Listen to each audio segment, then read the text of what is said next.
लोकसभा चुनाव की तारीखों का ऐलान होने से पहले चुनावी बॉन्ड को लेकर सुप्रीम कोर्ट ने अहम फैसला दिया। सर्वोच्च अदालत ने भारतीय स्टेट बैंक को कहा है कि वो 12 मार्च यानी कि कल तक चुनावी बॉन्ड संबंधी विवरण का खुलासा करे। ऐसा न करने पर सुप्रीम कोर्ट अवमानना की कार्रवाई भी कर सकता है।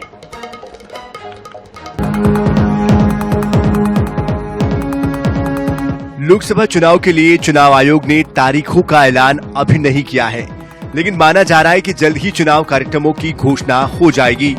वही चुनाव तारीखों के ऐलान से पहले इलेक्टोरल बॉन्ड यानी कि चुनावी बॉन्ड को लेकर सुप्रीम कोर्ट का अहम फैसला सामने आया है।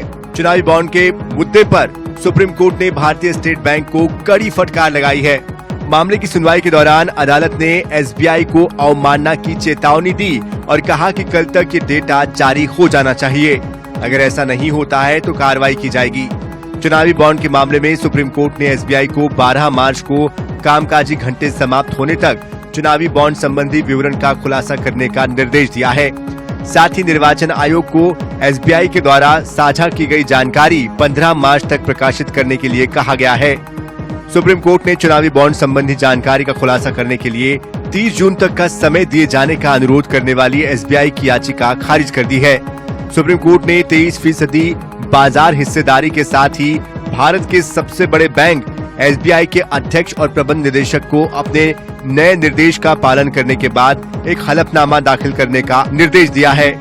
संविधान पीठ ने 15 फरवरी को एक ऐतिहासिक फैसला सुनाते हुए केंद्र की चुनावी बॉन्ड योजना को रद्द कर दिया था और इसे असंवैधानिक करार देते हुए निर्वाचन आयोग को चंदा देने वालों, चंदे के रूप में दी गई राशि और प्राप्तकर्ताओं का 13 मार्च तक खुलासा करने का आदेश दिया था। बता दें कि चुनावी बॉन्ड की घोषणा 2017 के केंद्रीय बजट में की गई थी और इसे 29 जनवरी 2018 को लागू किया गया था। इलेक्टोरल बॉन्ड राजनीतिक दलों को चंदा देने का एक वित्तीय जरिया था।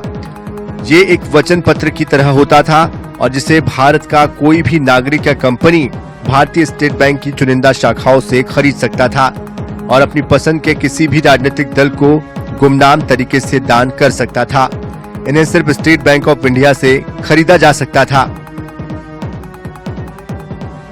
Bureau report INS 24/7।